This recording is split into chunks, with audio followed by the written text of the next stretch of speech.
No tot arreu celebrem de la mateixa manera les festes, ni tenim els mateixos costums ni els mateixos rituals.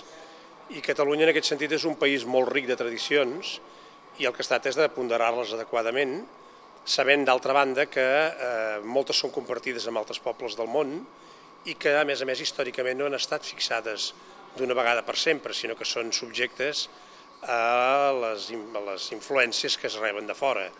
Però, en definitiva, tenen la seva personalitat i ens ajuden molt a ser el que som, catalans, és a dir, diferents dels altres pobles. Sens dubte corren perill, primer per la seva pròpia evolució. A vegades la gent abandona determinades pràctiques perquè ja no li satisfan, però se'n guanyen d'altres.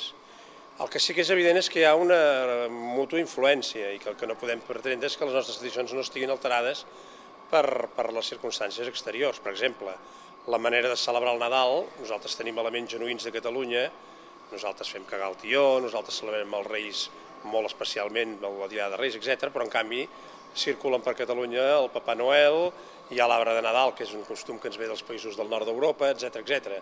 Fenòmens com la immigració ens afecten moltíssim. Catalunya mai havia tingut una composició sociològica interna tan diversa com la d'ara. Mai s'havien parlat a Catalunya tantes llengües diferents com les que es parlen ara.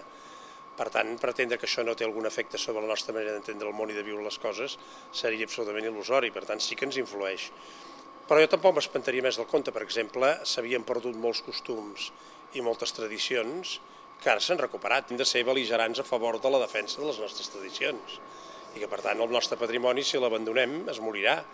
Que això val per la llengua també, exactament. Si els catalans no som actius defensors de la nostra llengua, morirà d'inanició i morirà de la pressió que rep.